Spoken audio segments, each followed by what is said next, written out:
Hello and welcome back to ACRAC. I'm Jed Wolpaw, and I'm really excited to introduce you all today to a new fantastic podcast called the Medical Safety Podcast.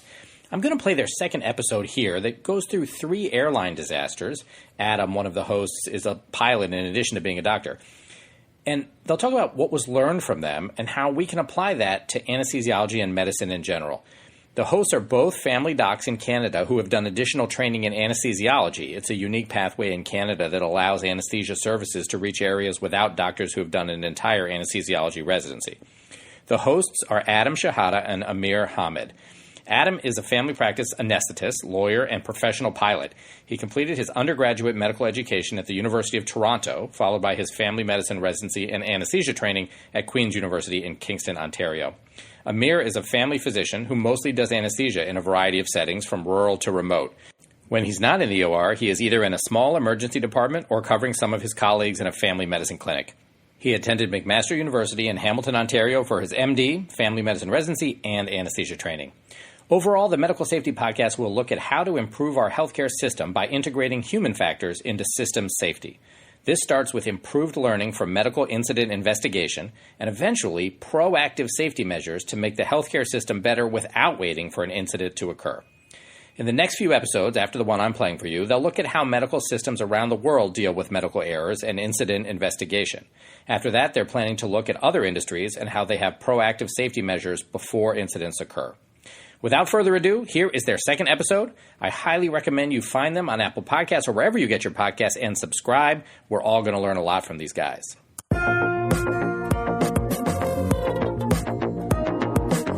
This was not an individual failure, it was a system failure, it was a failure of human performance. In aviation, 75% of airline accidents are due to human factors. We don't know the number in medicine. Is it more like 80%? The number is irrelevant. It's a significant number of people that are affected every day by medical error, and a lot of those are due to human factors. And if in medicine we were to wake up to human factors, we could be saving many lives.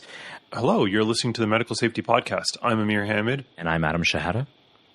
We're physicians in Canada and talking about how to improve our healthcare system by integrating human factors into system safety, including medical incident investigation, proactive safety measures.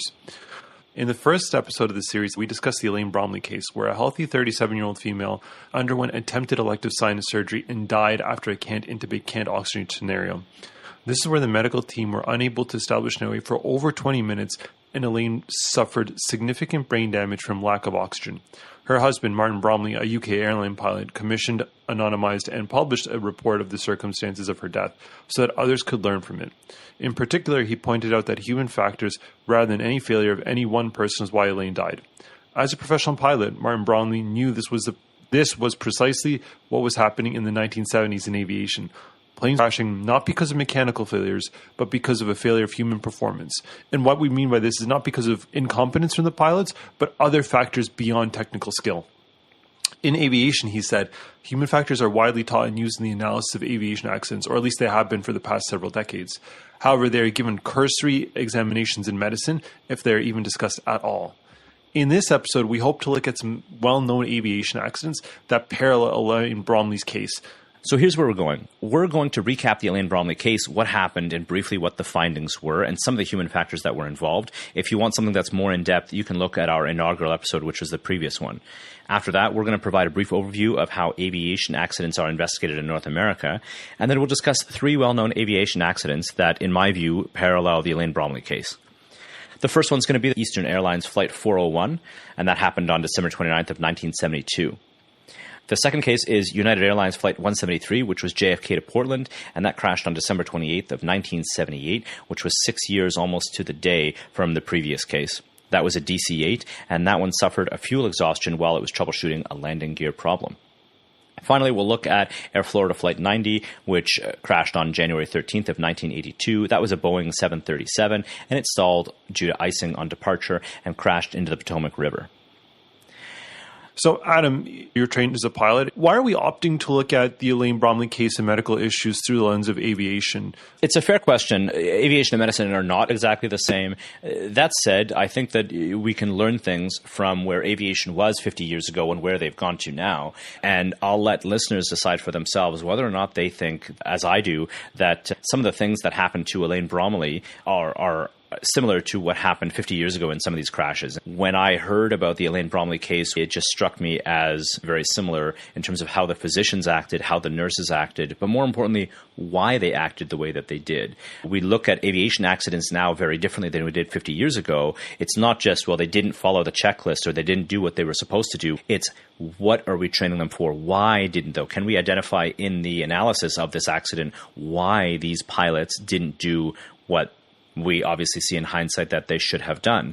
And then how can we prevent these accidents from occurring? And we seem to have done a better job of that in aviation, in large part because we have the investigatory tools, things like cockpit voice recorders, flight data recorders, and so on, but also because there is a mindset that is simply different. And I think I mentioned this on the inaugural episode, which is basically when I talk to people in operating rooms, and I work in a lot of different operating rooms in Ontario, people may or may not have heard of this case, but if they have, they typically, the response is, oh yeah, that was that situation where they ran into the can intubate, can oxygenate scenario and they didn't do what they were supposed to do. The discussion is not why they didn't do that. And that's actually not really in the report either. There's just this idea that, well, there were some human factors at play without really identifying what those human factors were. But very clearly they say this was essentially a fixation-induced loss of situational awareness. Basically, this is the idea that you lose your situational awareness, you lose your sense of what accurately is going on around you, the time that has passed, because you are so fixated on fixing one problem in front of you that you lose the bigger picture. And in that case of Elaine Bromley, as we're going to see in my recap in just a second, the physicians seem to have lost that picture and the nurses seem to not have lost that picture. And then another component of that was, as we'll see in some of these accidents, the junior team members seem to have an understanding of what's going on, try to bring that to the leader's attention, and those were ignored for a variety of reasons. So I see parallels. We'll leave it to the listeners to see if they see those same parallels, and then we can go from there. I think it's really interesting that you kind of had this innate sense of understanding as to why these events happening, specifically because of your familiarity with aviation.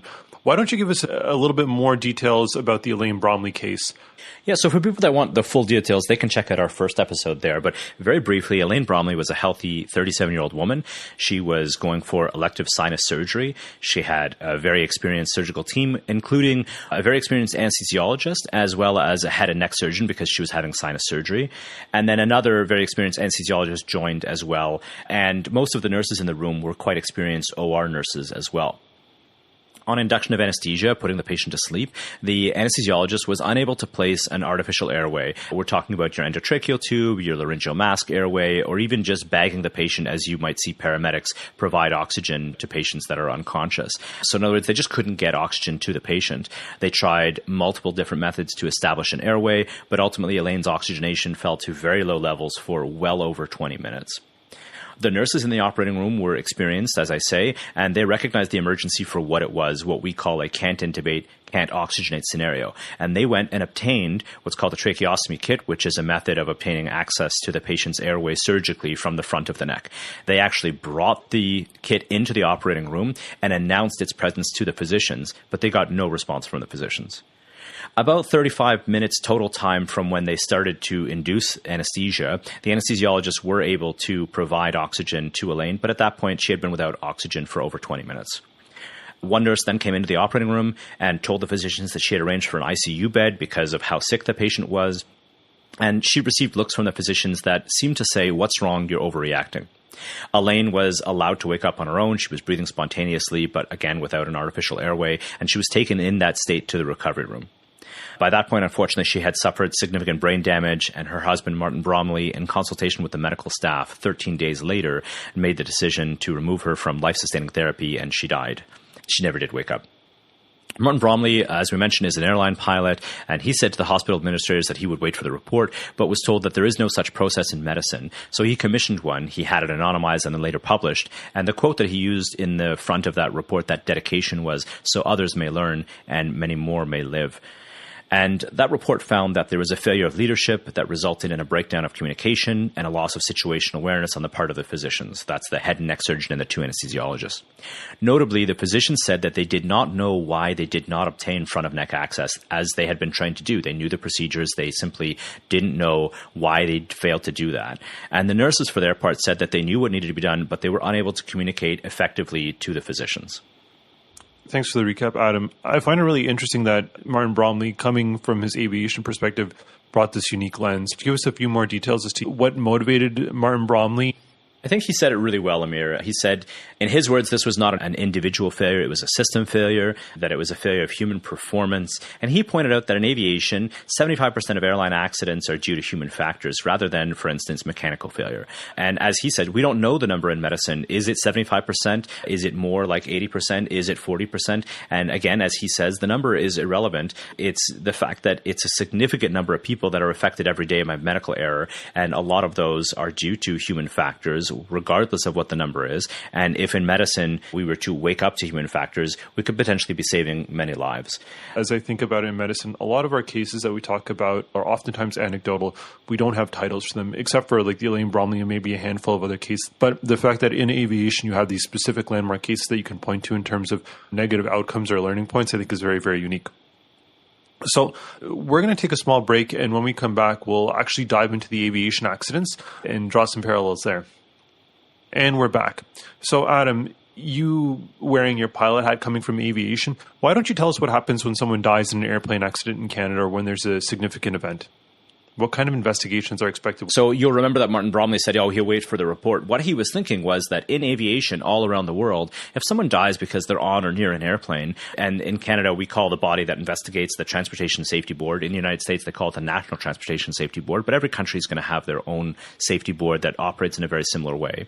And their mandate is to investigate as an independent body, an outside-in look, and to look at all of the factors. And so they look at, for example, the training and qualifications of the pilots, the training and qualifications of air traffic control, anybody else that may have been involved, flight attendants, etc. They look at the aircraft itself, the engines, the manufacturing, what recently went wrong on the airplane in terms of a maintenance point of view, in terms of what was broken on the airplane or what might not have been broken. They look at the air traffic system in terms of weather. They look at all kinds of things. And then at the end of all of this, they are trying ultimately to piece together what happened factually, but then also to perform an analysis to determine why did it happen. And then more importantly, how can we try and prevent this in the future? And they then anonymize this, and then they will provide a publicly available report. And they provide not just that report as to what happened and why they believe it happened, they also put recommendations in, which are non-binding, to the various stakeholders. And that might be airframe manufacturers, it might be engine manufacturers, it might be flight training, it might be airlines, maintenance operations, air traffic services, it might be the medical community for how they can look into the fitness of pilots a little bit better. And it might also be, for example, the regulator as to, well, they could provide better rules in terms of fatigue and flight rules and things like that. And so a whole host of people. We don't have anything like that in North America. We have some mechanisms for investigation like coroner's reports and so on. And yes, sometimes on a rare basis, you might get some recommendations out of those. But it's interesting as to how sporadically those events happen, and certainly not necessarily an independent investigation, certainly not as a routine.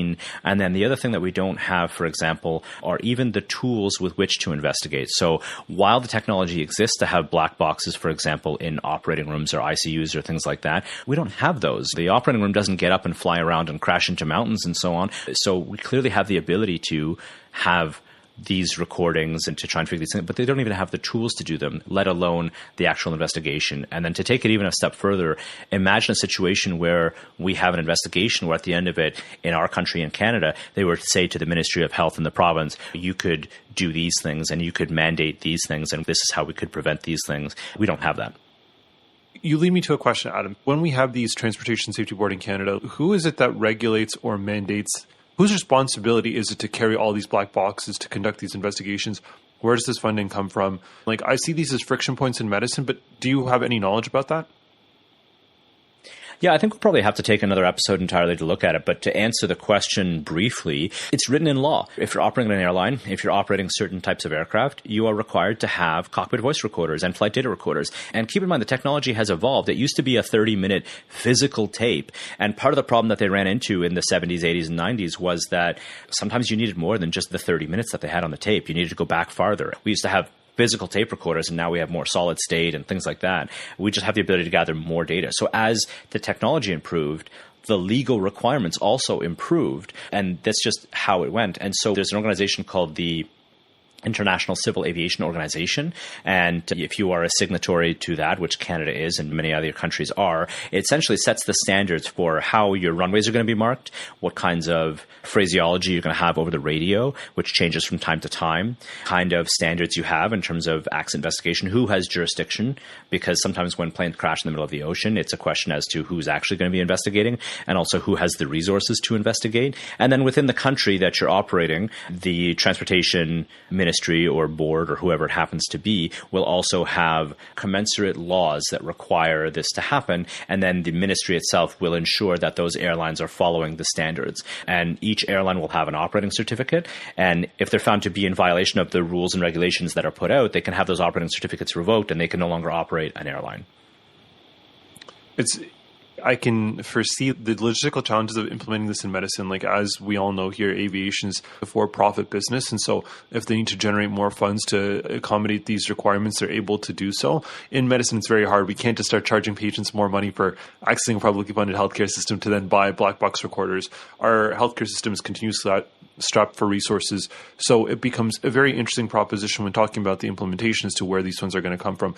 I'm going to push back on that a little bit. I hear this a lot, and the reality is there are funds to be found depending on what you're doing. What I will say is this: how much are we spending to help heal people from medical error that we may not necessarily have to spend if we were to implement some of these? So that's the first thing. The second thing that I will say is, in any endeavor, but particularly in this kind of safety endeavor, and we see this a lot in safety, while those things are very expensive and so on, cost is a factor, and I think you'd be silly to think it wasn't a factor. However, it is not the only factor. And in any safety endeavor, the first thing that we should be asking ourselves is, what should we be doing? And then the real question after that is, how do we pay for it? You can't put the cart before the horse. The real question is, should we be doing these things? And then you find a way to pay for it. So, for example, can you imagine today if somebody said in anesthesia, we're not going to have pulse oximeters? That's just a technology that we just can't afford. You would never say that today, and yet this is what we're looking at. Adam, why don't you take us through the first aviation accident you think is similar to what happened to Elaine Bromley? So this is Eastern Airline Flight 401, December 29th, 1972. We'll link an episode to the Canadian aviation show Mayday. You should be able to access it for free on YouTube in full. So Adam, take it away. So the Lockheed L-1011 was the first jumbo jet to crash. It was a new aircraft at the time, and you'll see that played a bit of a role in what happened here. Essentially, the flight crew were troubleshooting a landing gear indication problem. Most of the aircraft these days have what are called tricycle landing gear. That's where you have one nose gear and two main gear. What happened here was that the nose gear indicating light was not illuminating. So normally what happens is you select the landing gear down, the gear takes a certain amount of time to go down, it then gets locked in place so that it obviously won't collapse on landing, and it indicates with three green lights, one for each of those, the nose wheel and two main wheels, that it is down and locked. And the nose landing gear in this case was just not illuminating. This is not an uncommon problem. There are checklists for this, and we can figure these things out, but it takes a little bit of time. And so what was happening was this was an aircraft that happened to be over the Everglades at night. So good weather, but dark and at night. And so while troubleshooting this, they were in a holding pattern with the autopilot flying, and the aircraft entered a gradual and unperceived descent at night over the unlit Everglades. And that was likely due to the control column being bumped, and it disconnected the autopilot's hold without anyone noticing. And then as they were trying to recycle the landing gear, troubleshoot the landing gear, replace the indicator light, and then that replacement of that indicating light went awry where the light lens assembly jammed. But at the end of the day, there is a physical way that you can actually see if the landing gear is down. And in this case, the flight engineer has to go down into the sort of the bowels of the aircraft, into what was colloquially called the hellhole. And he comes back up and he says, you can't see the physical indication that would tell whether or not the landing gear was down and locked or not. And that's because the captain had forgotten to turn on the wheel well lights to allow him to see that. And that's because the L-1011 was a new aircraft and they hadn't had to do this yet. And so in the aftermath of the crash, unfortunately, it was confirmed that it was simply an indicating light problem, that the gear was in fact down and locked. The only piece of equipment on the aircraft that failed was a $12 light bulb. But what happened was the autopilot was thought to have been flying the airplane, There was an uncommanded descent that was unperceived. It was over unlit terrain, and the aircraft crashed into the Florida Everglades. And no one was monitoring the flight instruments for the final 4 minutes until a few seconds before impact, and the aircraft crashed. Adam, you're a pilot. Can you tell us a little bit about the logistics in the cockpit? How many people are there? Paint a little bit more of a picture for us so we understand how challenging this was. This was 50 years ago, and things have changed a lot since then. But to set the scene, it's a new aircraft. And so while the crew is trained on it, they don't have thousands of hours in these airplanes. And so you have a captain who's sitting in the left seat, the first officer who's sitting in the right seat, and then a flight engineer. This was at a time when you often had 3 pilots in the cockpit. But they actually had to the flight engineer had to physically go down a ladder essentially into the avionics bay, into an area, see in a dark, essentially, hole, and the lights weren't appropriately on, so they actually couldn't see the indicator. And the air traffic controller actually tried to inform the crew that they were descending, and they said, Eastern Airlines 401, how are things coming along out there? He attempted to indicate to them that they were descending, but he wasn't specific enough. And that's because at the time, radar was far less reliable than it is now, and he saw that there was an indication that the aircraft may be lower than it was actually cleared to be. But at that time, it wasn't unusual for radars to be erroneous and then correct itself after several radar sweeps. So it actually wasn't part of that air traffic controller's job. It is now, but it wasn't part of their job at the time. This air traffic controller was quite diligent, tried to actually inform the crew, but he wasn't specific enough. He didn't say that, oh, you're lower than you were cleared to be. It's important to also note that this is a busy workload time, both for the flight crew and for that air traffic controller. The air traffic controller had 5 other aircraft they were controlling. It was an unusually high workload because they were just controlling another aircraft that had made an emergency landing due to its own landing gear problem. And so a very high workload for the controller. And yet that was still a very proactive air traffic controller. And in the cockpit, what had happened was the autopilot was flying. Now, we don't do that this way anymore, and that's one of the big outcomes of this crash was you always have to have someone, we now call that person the pilot flying. Captain is responsible for saying, you're flying, and I'm going to troubleshoot, and I'm going to be the pilot monitoring, and you're going to be the pilot flying. But at the time, autopilots were relied on heavily, and so the autopilot was quote-unquote flying the airplane. Now we don't say that. We say the pilot flying is using the autopilot, but the pilot flying is still the one responsible for flying and responsible for where is this airplane in the sky, where are they, over what terrain, and how high are they, and so on. If I could recap the case, Adam, so you have a large airplane, 3 people in the cockpit, you even send one of the people away to look at the logistics of it. Meanwhile, the plane is descending. They're so focused on addressing the issue with the landing gear and the light that they even, I shouldn't say they miss a cue, but the air traffic control tower attempts to inform them of the descent. They don't do it very forcefully. People are so focused on troubleshooting this landing gear issue that they end up crashing, despite maybe some cues, whether forceful or not, and despite having 3 experienced people at the helm. This is a new airplane. These are not junior pilots. These are people with a lot of experience. This just happens to be a new piece of equipment. Is that more or less right, correct? Yeah, very much so. And there's a couple key points that I haven't had a chance to mention. You mentioned missing cues, and there was one big cue that they missed here that was found on the cockpit voice recorder. And so the cockpit voice recorder has a number of different microphones. One of them is just an area microphone. And on that, they actually heard the alert that the autopilot gives when the aircraft has descended 250 feet lower than it was assigned to. And what surprised the investigators was they heard this on the cockpit voice recorder, and it was loud enough that all 3 pilots could have heard it. However, no one attended to it. No one appears to have heard it. It just seems to have not been perceived. And so that is one of the key pieces that they missed. And why did they miss it? They later found out it's because they were so focused on this problem. So just to delve a little bit more into the mechanics of how they were flying, the captain could not reach the landing gear light assembly. In other words, these 3 green lights are on the panel in front of the pilots, but it's closer to the first officer. And that was the person who was also supposed to be flying the airplane. And this person then had dual duties. They were supposed to be flying the airplane, but really the autopilot was flying the airplane, and then that person was then trying to change out the landing light assembly. And so they were so focused on replacing this light bulb that they didn't actually hear this tone. And that was one of the big findings here. And in my mind, this is very similar to the first time the nurse comes in for Elaine Bromley's case and says, I've brought the trach kit in, I brought the kit for front of neck access, and there is no response. In my mind, those two are quite parallel. You have this altitude alert chime that could have saved everyone's lives. And it is not attended to. It appears not to have been perceived by the pilots because of this fixation. Adam, what are the take-home points? What are the kind of conclusions from the investigation?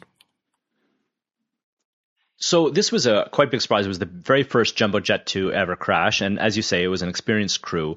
And the landing gear problem, even if that nose gear had not been secured, it would not have resulted in nearly the amount of death that had happened with a full-scale crash like this. A landing gear collapsing, you might have some injuries on the evacuation, some twisted ankles and things like that. However, it became a much, much bigger problem. And so what they found was, in trying to troubleshoot this problem, the crew as a crew, but also the captain as the leader, lost situational awareness. And so what they found was this was almost a perfectly functioning airplane. The only thing that failed on this airplane was that $12 light bulb. And as a result of a $12 light bulb, we have all this death. And so that's when we really started to focus on the idea of how are the crew working together. And this was one of those major landmark cases where we started to look at not just how do crews respond to the major emergencies like engine failure, engine fire, things like that, which they had obviously been going through in terms of simulators and so on, but how do the crew work together, and how do we have this accident with lots of loss of life from a $12 light bulb failing? And we'll see that this is not the first or the only time that this is going to happen. We've had other situations in other industries, but also in aviation, where a very small, almost insignificant failure leads to this fixation-induced loss of situational awareness with loss of life. And so this brought rise to what they initially called cockpit resource management, that we later call crew resource management, and what we try to bring into medicine as crisis resource management. You mentioned before that there are commonalities between this case and that of Elaine Bromley. You alluded to the nurse bringing in the trach kit. You alluded to kind of fixation on the task at hand. Is there anything else that you think really common trends or common themes that really stand out to you about these cases? In my mind, there's the failure of leadership and communication, which led to a loss of situational awareness in both the Elaine Bromley case and this one. We see that they're both fixation-induced loss of situational awareness, and that it was so acute that fixation led to a lack of perception of precisely the alerts that could have prevented the accident. In the case of the airliner, the altitude alert. In the case of Elaine Bromley, the nurse coming in and saying, we have this trach kit. And we see that there were attempts made either by the air traffic controller or the nurses and so on to alert the leaders to what could have saved the day here, but that stimulus, while present, was not perceived or not acted upon. Overall, we see a failure of leadership, also in the failure to delegate tasks, and so a failure of the physicians, in particular the lead anesthetist, to delegate the intubation or airway management to one of his colleagues so that he could see the overall picture.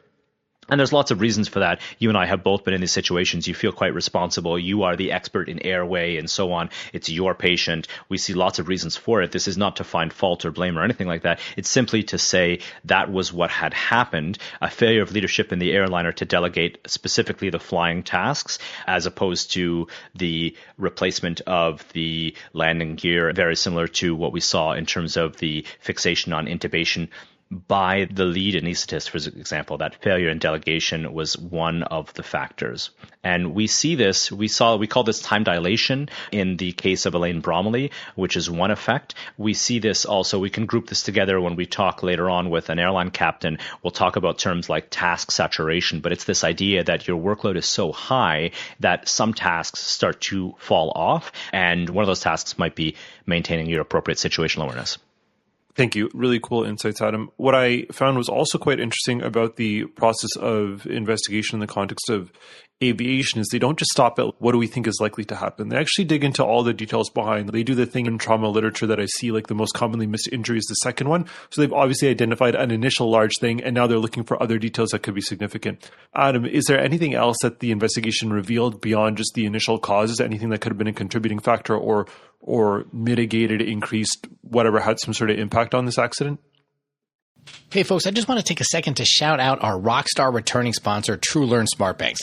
I've used TrueLearn for my residents for years, and it is hands down the best smart bank out there. The questions are excellent, and the answers have clear explanations that break down why each choice is correct or incorrect. And now you can create flashcards, which are a key tool for high-quality studying and maximizing test performance. The education research is clear that spaced repetition with these kind of tools is the best way to learn and retain information.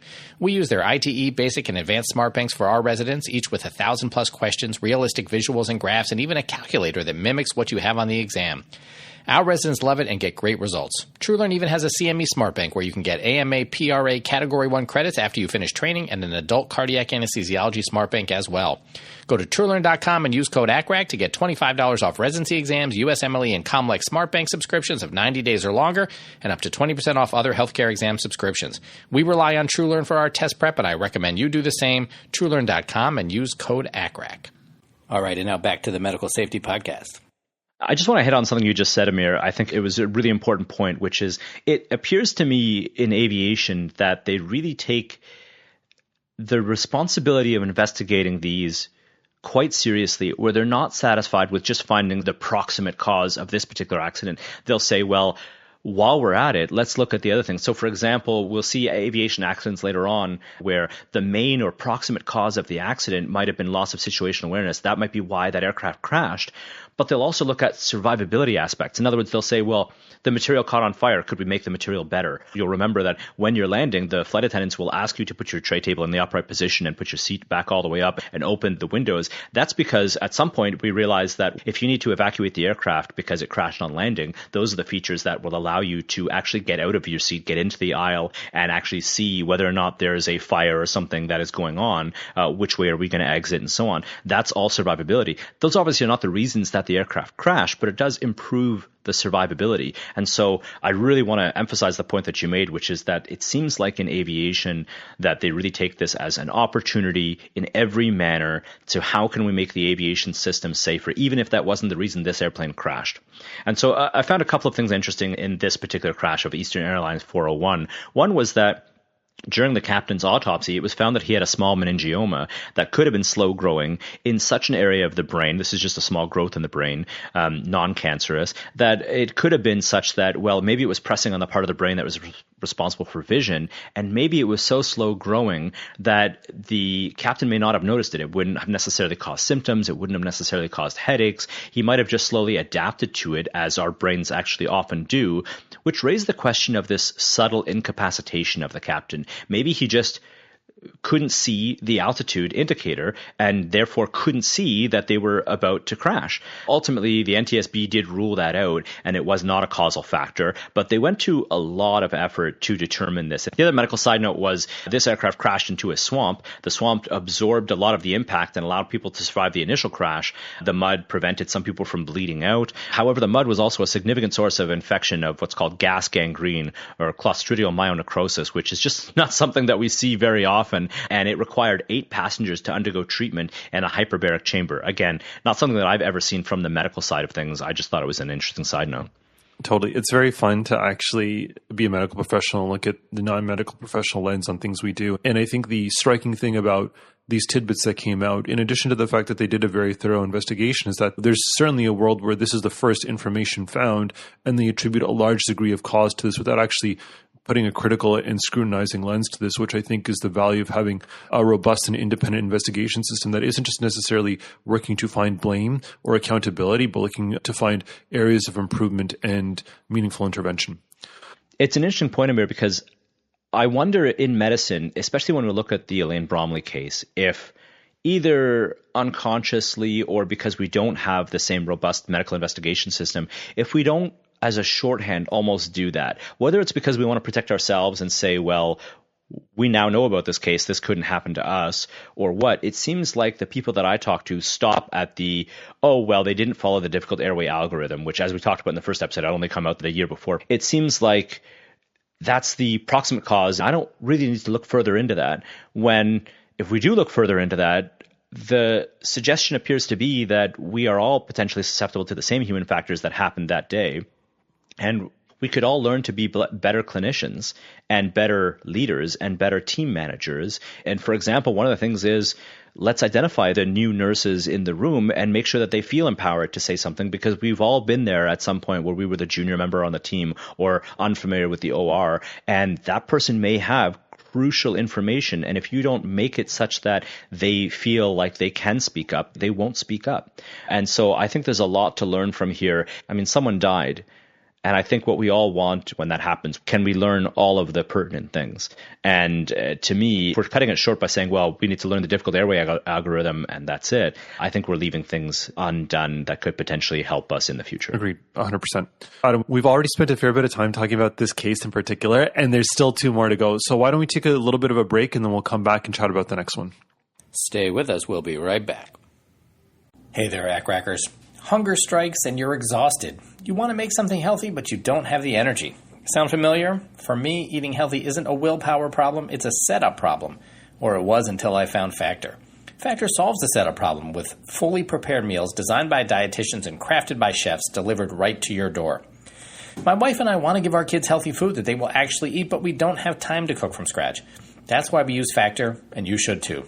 Inside your Factor box, you'll find lean proteins, colorful veggies, whole food ingredients, and healthy fats. It's always fresh, never frozen, and ready to eat in just 2 minutes. My kids think Factor tastes like restaurant food, and honestly, they're right. Some of our favorites right now are the smoky barbecue chicken breast and the butternut squash sage chicken macaroni. With over 100 rotating weekly meals, there's always something new to look forward to. Plus 70-plus add-ons to round out your nutrition, from green juices to peanut butter energy bites. I wouldn't have believed it until I tried it, and now I can't get enough. Get Factor, and if you want all the flavor and none of the fuss, you know where to go. Head to factormeals.com/ACRAC50 off and use code ACRAC50 off to get 50% off and free daily greens per box with new subscription only while supplies last until 9/27/26. See website for more details. Hey folks, I wanted to dive deeper into something that I think can truly make a difference for healthcare workers: FIGS scrubs. Made for awesome humans, these are scrubs that have our needs in mind. They're durable, antimicrobial, and super comfortable, which matters when you're 10 hours into your shift. I love my FIGS, and let me tell you, my wife, a pediatrician, loves hers so much that it's all she wears to work. Ever since COVID, she's all FIGS all the time. It doesn't matter if you're a dentist, a nurse practitioner, a medical student, CRNA or CRNA student, or an anesthesiologist like me. Investing in a couple of pairs of FIGS is totally worth it. We're partnering with FIGS to get you 15% off your first purchase when you use code FIGSRX at wearfigs.com. FIGS goes beyond scrubs too. They've got shoes, underscrubs, and even jackets that will make the ever-present hospital AC seem like a thing of the past. And they come in a wide range of colors that will let your personality shine through. Try FIGS today by going to wearfigs.com and get 15% off your first order when you enter code FIGSRX at checkout. That's FIGSRX at checkout. Hey folks, do you ever go out to eat and feel stressed or disappointed because you know you can't enjoy the foods you love without worrying how you'll feel afterward? With Fodzyme, you can enjoy your favorite foods without the pain. That discomfort that you feel may be from something in those foods called FODMAPs. I know how frustrating it can be to feel off after eating. I get it. I was there too. Then I found Fodzyme, a simple sprinkle over my food, and I experience much less discomfort and can eat my favorite foods again, like garlic and black beans, which I've always struggled with, but Fodzyme really helps. Fodzyme is a tasteless powder you sprinkle right onto your food. It helps break down FODMAPs, the hard-to-digest components in food that can cause bloating, gas, and pain before they cause discomfort. And here's what really sets Fodzyme apart. Every customer gets free access to a product consultation with an actual registered dietitian who can help you build a plan that works for your life. We're so excited to partner with Fodzyme and offer you 30% off your first order when you go to icaneatagain.com/ACRAC. That's icaneatagain.com/ACCRAC for 30% off your first order. Finally, you can enjoy your favorite foods without the pain. Just go to icaneatagain.com/ACRAC. All right, and we're back. The second case that you brought to the table, Adam, was United Airlines Flight 173, JFK to Portland on December 28th, 1978. This is about 6 years after the initial accident we were talking about, also around Christmas time, also around the holidays. And the main issue here was fuel exhaustion, or running out of fuel, while troubleshooting a landing gear problem. Again, there is a Mayday episode about this. We'll link that in our description. Why don't you tell us what happened in this aviation accident? Yeah, so this was a fuel exhaustion, which we distinguished from fuel starvation as saying the aircraft literally ran out of fuel, like it used all of the fuel up. Fuel starvation sometimes happens when the fuel can't get to the engine. That's not what happened here. This was an aircraft that, again, it was a landing gear troubleshooting problem, this time on a DC-8, which was an older airplane that was very familiar to all of the people that were flying it. And a very similar landing gear problem. While lowering the landing gear, the aircraft experienced an abnormal vibration, a loud noise, and a yaw, which is just a particular type of movement. And again, the landing gear indicator light failed to indicate that the gear was down and locked. This time it was one of the main gears. The crew, which was close to their destination, which was Portland, put the aircraft into a holding pattern near the airport. They circled south of the airport for about an hour. And again, during this time, they tried to troubleshoot the actual landing gear, doing a lot of the things that we had talked about before, recycling the landing gear, changing the light, looking for the actual mechanical indication in the aircraft that would indicate whether or not the gear was down and locked, for fear of the same thing, that if they land with an unsafe landing gear, they might have the landing gear collapse partially, and then some people might be injured.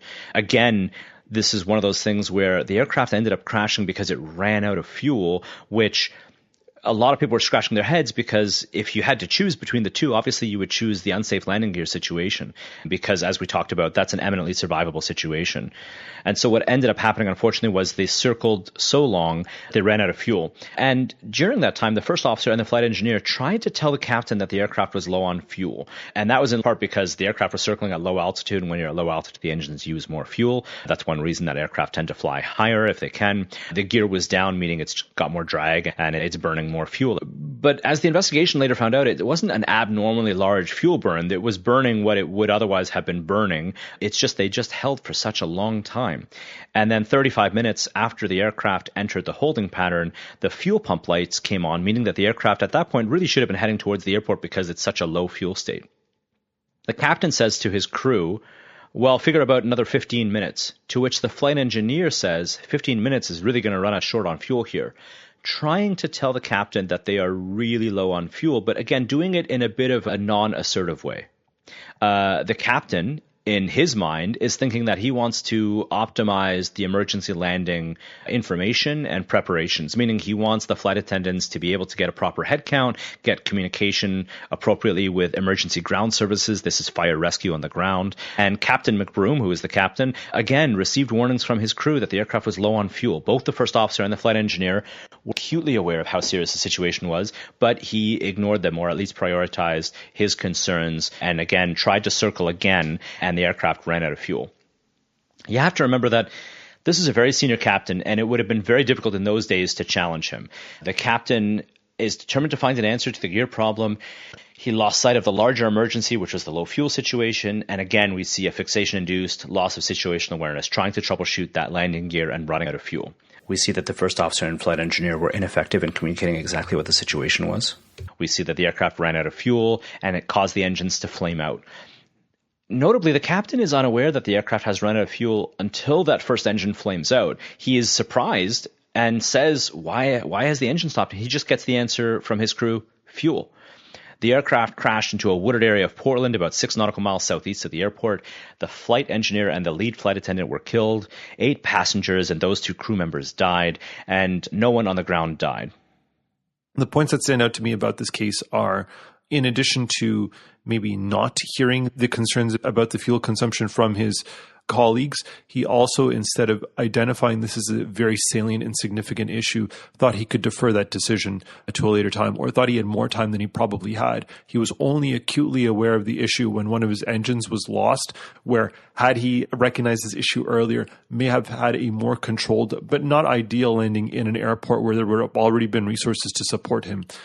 Is that correct? Yeah, I think you've captured the salient points there, which is that, again, it's an eminently survivable situation if you have your gear happen to collapse. And again, we did find out that the gear was actually down in this case. This was just an indicating problem. What had actually ended up happening, just for clarification's sake, is that the gear had swung down quite forcefully, and the forceful opening of the gear broke a very small micro switch that was supposed to indicate in the cockpit. So again, the gear was down and locked. It was safe to land, just like in Eastern Airlines 401. And so it was a small failure that obviously did not need to bring down the whole aircraft, but that's in fact what ended up happening. And we see similarities between those 2 cases as well. Any other important findings from the investigation that you can see? So the NTSB found that the captain's decision to abort that initial landing was prudent because they needed to figure out whether there was a gear problem. It was more the issue of how much time was really spent out there. Are there any parallels you can draw between this case and Elaine Bromley's case? So we see, again, a fixation-induced loss of situational awareness and how that can lead to an inability to perceive information. The first officer and the flight engineer, albeit in a non-assertive way, were trying to tell the captain that they were low on fuel, but he really should not have been surprised when that first engine flamed out, that it flamed out because of a lack of fuel. So clearly he just could not perceive or adequately integrate that information into his mental model. And then we see that again in the nurses' situation in terms of Elaine Bromley, where they were trying to tell the physicians that there was a can't intubate, can't oxygenate scenario, and they needed to obtain front of neck access. In short, a lack of assertiveness. I find it also very interesting that in both these cases, you may have had members of the team in the Elaine Bromley case, either the nurse on the phone arranging for an ICU bed or the one that brought in the cryo kit versus the flight engineer and the first officer, who I take it did not have as high levels of seniority and may have felt a little bit of hierarchical pressure not to speak up and advocate for themselves as being contributing factors to this. Any other tidbits or interesting things that were found either in the investigation or as closing thoughts on this accident? You know, the other day I was listening to a podcast called ACRAC or ACCRAC, and on there they were talking about wellness for anesthetists. And by the way, if you haven't checked out that podcast, it's amazing and people should check it out. But this was about wellness, and one thing that really struck me was what a very experienced academic anesthesiologist had said on that podcast, which was that in her view, anesthesiologists tend to have an outsized feeling of responsibility for what happens in the operating room that may be disproportionately large as compared to what they actually could have achieved in terms of outcomes or what was a reasonable outcome and so on. And I just wanted to point that out, as I mentioned to you here, that Captain McBroom was held responsible for the accident. He lost his pilot's license. He retired from United Airlines shortly thereafter. He spent his remaining years in failing health conditions, some of which were the result of injuries from the accident.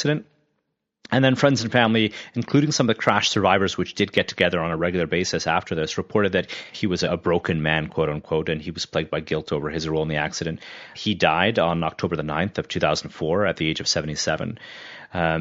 Meanwhile, what I haven't mentioned to you is that by actively flying the aircraft towards a less built-up area than the rest of Portland, Captain McBroom actually saved many lives because no one on the ground actually died. The aircraft narrowly missed 2 apartment buildings, and that we can directly attribute to Captain McBroom. And so while his actions may have resulted in the actual necessity to have this engine out landing, what he did afterwards was save many people's lives. And I point this out because I do talk to a number of physicians who have a lot of guilt over medical incidents, and we talk about moral injury and burnout and depression and suicide that plague our profession. I strongly feel that one reason that aviation doesn't necessarily have this problem is their strong accident investigation system.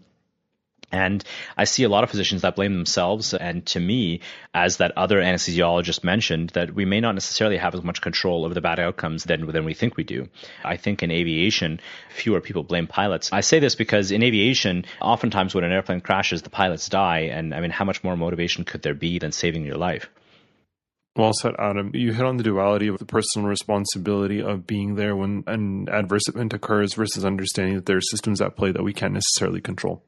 So as previously alluded to, we have 3 cases. So we'll take a break and then we'll be back with the last one. And we're back. This last case is Air Florida Flight 90. This occurred January 13th, 1982. Boeing 737-222 stalled due to icing on departure.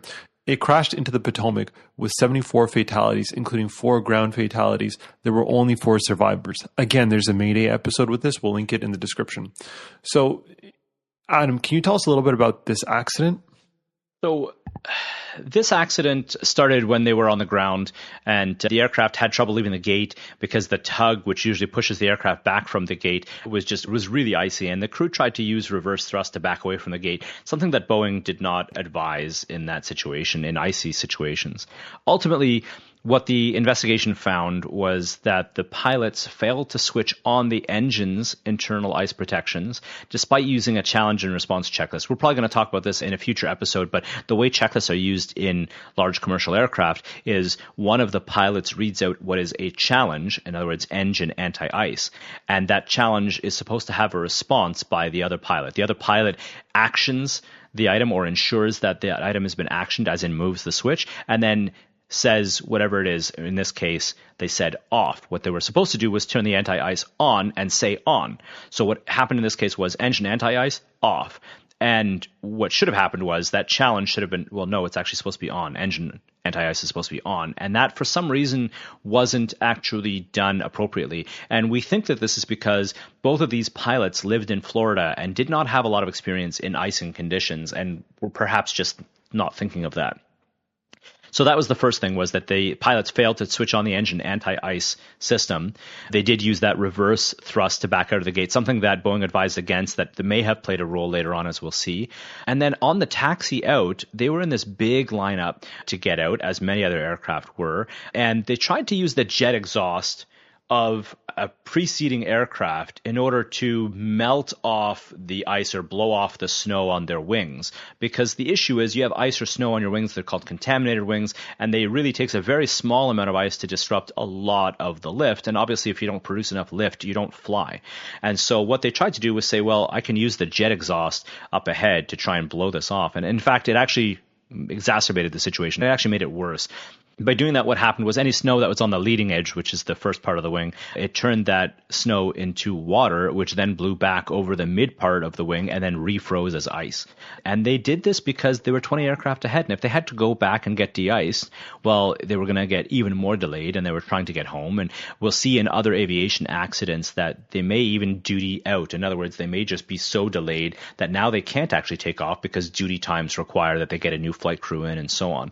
But in any case, they were really trying not to have to get out of this long line and then join the back of it again. And then lastly, the NTSB found that there was a failure to abandon the takeoff even after they detected that there was an inadequate amount of power that was being developed. And so really what happened here was there was an inadequate amount of power being developed on takeoff with the ice as well, which meant that the aircraft didn't have enough speed or power to actually fly properly. It stalled and it crashed into a bridge. Neither pilot had significant experience in winter icy conditions because they were both relatively junior in their careers and both from Florida. From an analysis point of view, one of the quite interesting parts from this was that they had to create an entirely new method of detection in terms of determining how much power the actual engines were created, because they had the indication in the cockpit, but they actually had a different sound in the cockpit voice recorder. And so one of the NTSB investigators was able, through a lot of effort on their part, to determine through the sound that was generated on that cockpit voice recorder that they were actually only developing about 70% of the power that they were supposed to. And that was enough to get the aircraft airborne, but not enough for it to climb out. Then just to finish it up, the aircraft just didn't have enough power to climb out. The aircraft was airborne for about 30 seconds. It crashed into the 14th Street Bridge across the Potomac River at the end of the runway. The aircraft hit 6 cars and a truck on the bridge. It tore away about a 30-meter section of the bridge's rail, and then it slid into the Potomac River, where rescuers attempted to pull survivors from the river and the wreckage, and that's why only 4 people survived.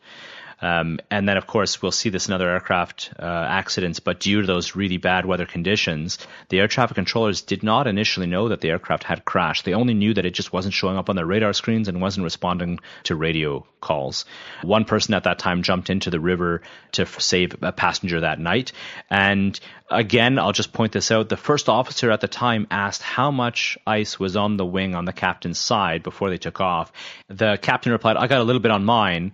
However, the first officer said, "A little. This wing's got about a quarter to a half an inch on it all the way," which is a lot of ice. So to recap this situation, Adam, this is a flight going from Washington, which is very cold and icy at the time, to Florida, which is much fairer weather. Unlike the other accidents we talked about, this one occurred at the very beginning of takeoff. So the plane actually got airborne. It experienced some significant issues with actually getting up to speed in a safe ascent pattern. because of the issues with de-icing and because of other mechanical issues, we'll say, the plane took off and then crashed almost immediately after because of ice being on the wings and in the engine and providing some issues there.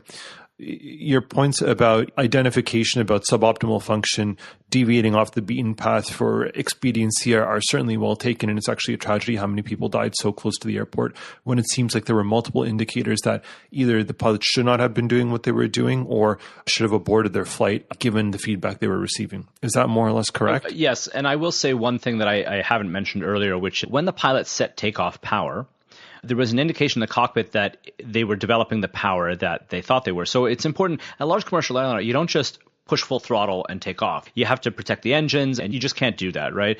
And so the indication in the cockpit was on the gauges that they were developing the power that they needed to take off. However, the sound of the engines and the fact is that the engines were not developing the power that the indicator was reading. The indicator was falsely reading high. And the first officer tries to bring the captain's attention to this, and that's ignored.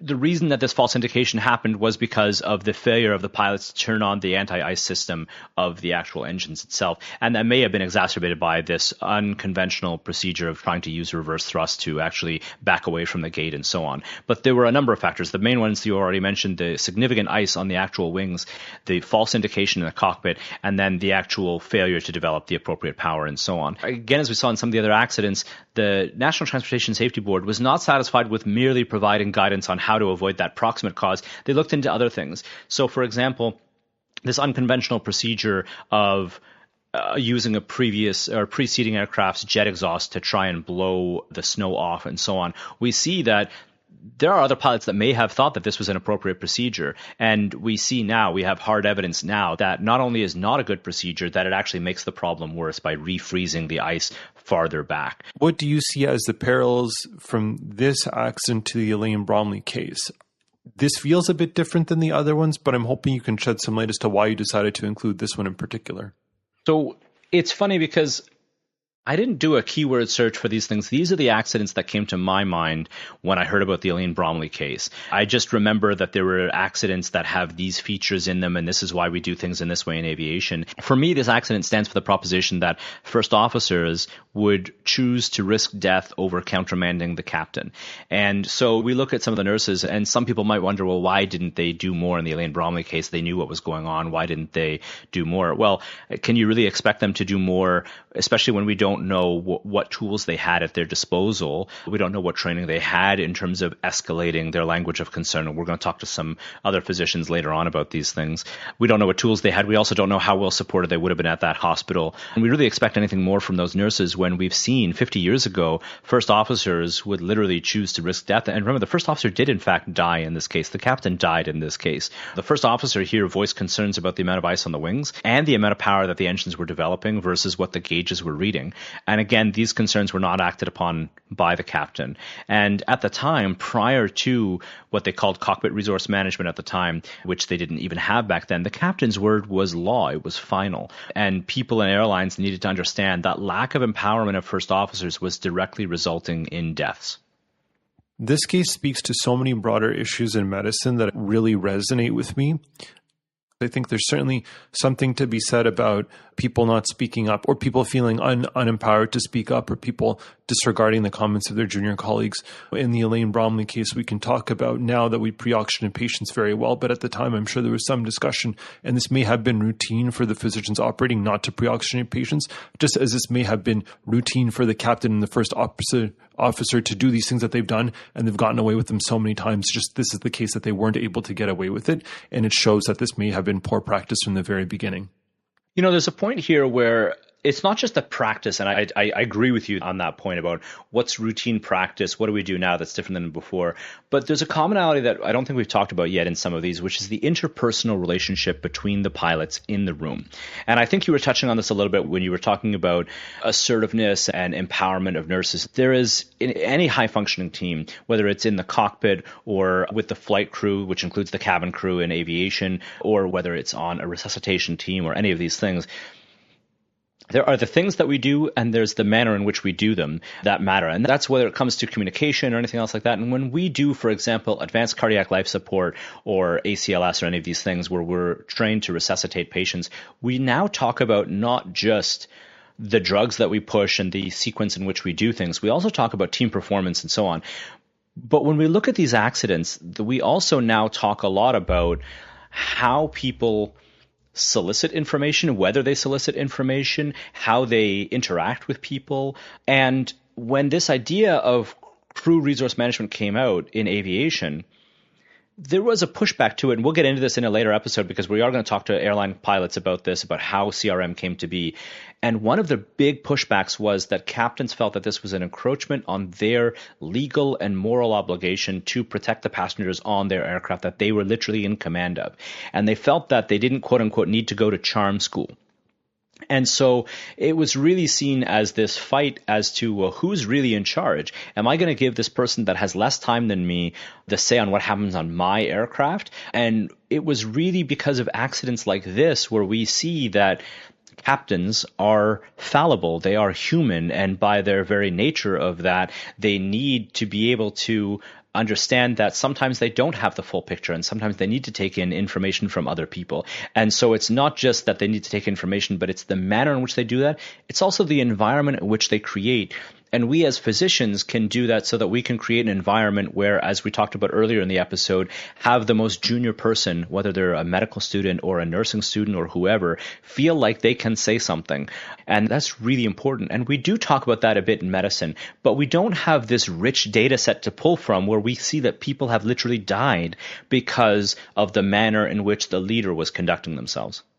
Absolutely, Adam. And I think the last point you said about the mechanisms of investigation lacking in medicine really is, I think, the overall arching theme of this episode, reflecting on the issues that happen in medicine. And I think there's a lot to be said about medicine taking a step back and kind of getting out of that headspace that we're unique, that this is medicine, that we have a moral and legal responsibility to save lives and things aren't the same in other places. It is actually just to say that although our practice is unique and what we do isn't necessarily the same thing as flying an airplane, let's say, we can still take a lot of lessons. As an anecdote, when people ask me what I do for a living, I say I fly a private aircraft for passengers of one, because I feel like that's what anesthesia is, right? We're there, take off and landing, and we ensure that people who are taking their healthcare journey are safe throughout the time that they're in our care. I had a lot of frustration when I joined medicine because I came from this aviation environment. And it's almost like in some ways aviation is 50 years ahead in terms of how it investigates accidents and how it talks about some of the interpersonal relationships and things like that. And we're going to see when we talk to airline captains about how we're onto 6th generation CRM now. I think it's really important that we look back and go, this didn't happen overnight in aviation. It's not going to happen overnight in medicine. There were airline captains that were vociferously against the concepts that we now take for granted in aviation because it was brand new and it was seen as charm school and it was seen as a new intervention that seems very soft skill. You know, I need to know how to land an airplane. Don't tell me how to lead my crew kind of thing. Almost like some people might say in the operating room, I need to learn how to intubate. Don't tell me how to let somebody else intubate or choose a different path or what have you. I think it's really important to acknowledge that this was not an overnight success in aviation. It certainly isn't going to be an overnight success in medicine. You can't just take the same intervention from aviation and plop it down and say, here you go, now you have CRM. It is a journey. It is going to take years,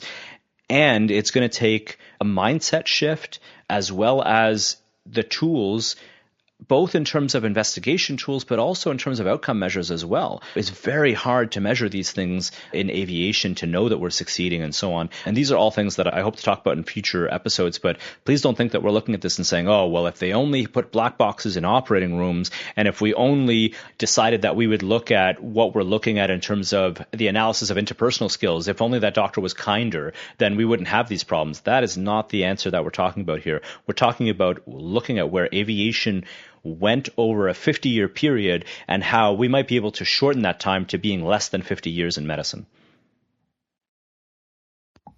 I have nothing to add. There's nothing that I can say to improve on that concept. So I think that's a great place to end this episode. So Adam, quick summary of what we talked about today, if you don't mind, and then we'll wrap up there. So just to summarize the episode, we talked about the Elaine Bromley case. We talked about this fixation-induced loss of situational awareness in the operating room that resulted from a failure of leadership and a breakdown of communication, where Elaine, who was 37 and healthy, died from a can intubate, can oxygenate scenario when the physicians perseverated on intubating rather than following what their training told them to do and what the nurses were trying to tell them to do. We saw that human factors in that case and not technical proficiency are what killed Elaine Bromley. And as her husband, Martin Bromley, put it, it was the system that failed, and he commissioned that report to help others. We then looked at the overall aviation accident investigation system in North America, where we have independent bodies that investigate accidents with a view to preventing future ones. We saw that a report on those accidents is made public so that others can learn from it, and there are recommendations to a variety of stakeholders, including airlines, flight training, airframe, engine manufacturers, air traffic controllers, and of course the regulator as well. We saw that there is a watch list of common issues across multiple accidents. So for example, 10 years down the road, they'll say, well, we've had fatigue on the watch list now for over a decade, and Canada at the time, for example, it lagged behind a lot of other countries in terms of how many hours they allowed pilots to continue flying. We then discussed three well-known aviation accidents that, in my view, parallel the Elaine Bromley case. We saw Eastern Airlines 401, which was a fixation-induced loss of situational awareness on that L1011, where they had the nose gear landing light. They were trying to troubleshoot it, an uncommanded deviation in altitude over unlit terrain, and the pilots missed that altitude alert chime, and they missed the fact that the air traffic controller was trying to tell them that they were too low, and they crashed. We saw United Airlines Flight 173, which was around the Portland area. Again, a landing gear light problem where the aircraft was just flying for over an hour trying to fix this problem, and it ran out of fuel and crashed. And then we looked at Air Florida Flight 90, which was January 13th of 1982, where the crew pushed ahead into poor icing conditions, and they had an indicating problem in the cockpit, thinking that they were developing more power than they really were because they didn't turn on the anti-ice systems of the engine, but they also had too much ice on the wings. Despite the first officer mentioning both of these things, the captain pushed ahead and a number of people died. In the next episode, we'll have a special guest on, Captain Mike Schuster, who'll be discussing how aviation addressed the shortcomings that were identified in the accidents that we discussed today. Specifically, he'll talk about cockpit resource management and how it's evolved over the past decades. A few safety interventions worth mentioning, like we try to do every episode. Today's intervention is the pulse oximeter that was invented by Dr. Ryo Aogi of Japan. Hopefully I said his name correctly. So this is based off of principles developed by Professor Karl Matthes in Germany in 1935.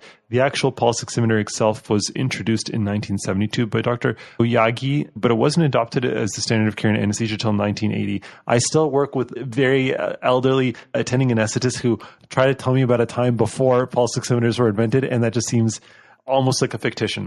What we can do tomorrow to improve healthcare systems going forward for practitioners will flatten the hierarchy and get to know your nurses and doctors. There's some evidence that shows that when we use first names of our colleagues in healthcare settings, we actually run into less errors in the OR. We'll link that paper or that discussion in the show notes if I can find it. Encourage verbalization of thoughts by actively seeking input. Does anyone have any other ideas? How does that plan sound to you? This is particularly salient in codes. And if leading a resuscitation, consider delegating macro tasks. That'll offload mental load on you. We'll have a different episode on task saturation in the future. We'll get into more details about that. A lot of times we've been trained to do some of these things that we would otherwise call CRM, things like closed loop communication where you repeat back. So I'll say, give 10 milligrams of metoclopramide now. And the person is supposed to say, okay, I'll give 10 milligrams of metoclopramide by IV now. And it's a bit cumbersome, but these are the kinds of things, especially in resuscitation, that we're supposed to do. We've been trained that way, but in practice, it may not happen that way. But I saw a nurse in a resuscitation in sick kids. She asked someone to do something, and the person just said, okay, I'll do it. And she said, can I get some closed loop? And I thought sometimes I like to stick those things in my back pocket. And so literally yesterday I was working at a hospital and this person had diabetes and I was in the operating room for a different patient. And the nurse asked for a verbal order for insulin. And I said, okay, can you give insulin 10 units of insulin R sub-Q now? And the nurse said, okay. And I said, whoa, sorry, I just need to read back on that. And she goes, oh, okay. And then she read it back to me. And then later on, I went to her and I was like, hey, listen, I'm, sort of be that way and so on. But insulin is just one of those drugs where I just really, really want to make sure that we're giving the right amount. So it wasn't like this was resuscitation or anything, but sometimes you just say, can I get closed loop or can I just get a read back on that? And then we both know what was said. I just thought I'd point it out. Sometimes it's not a failure of knowledge. It's more a failure of practice. Totally. And for the less assertive of us in the room, I like to say things along the lines of, can you repeat that back just to make sure that I spoke clearly or that the connection was not interrupted or whatever the case may be. That way you offload the responsibility of someone doing a more formalized task and you actually make it more personal and more communicative. And I feel like that lowers the threat threshold significantly.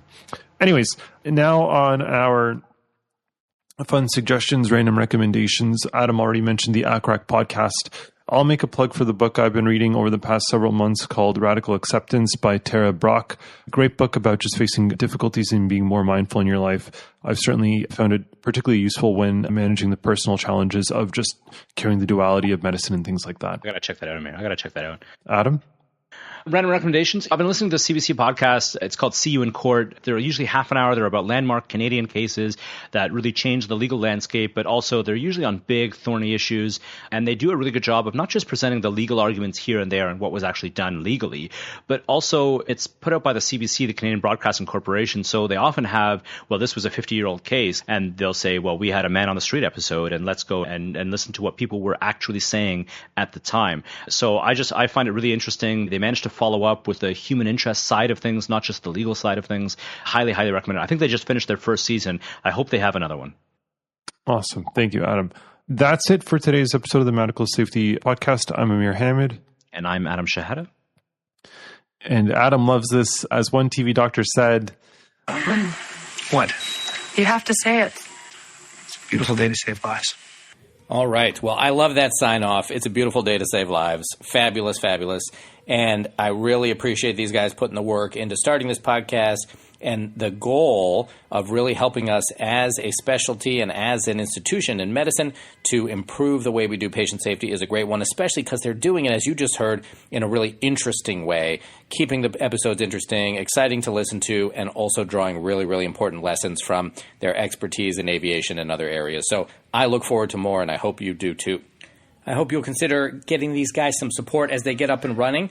You can go to their website at medicalsafetypodcast.com to make a donation. And I believe they also have a Patreon account, and you'll see the information there. It'd be great if you guys could support them a little bit. It's going to be worth it as they get this thing up and running. All right. Hopefully you got as much out of that as I did. That was really fantastic. Let us know what you thought. Go to the website, acrac.com, where you can leave a comment. Others can learn from what you have to say.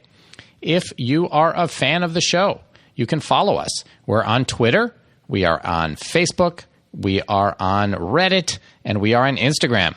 I'm at Jay Wolpaw on Twitter, and we're at ACRAC Podcast, and you can find us on all those other platforms as well. If you are a fan of the show, please consider going to Apple Podcasts or wherever you get your podcasts and leaving a comment and a rating. It really helps others find the show.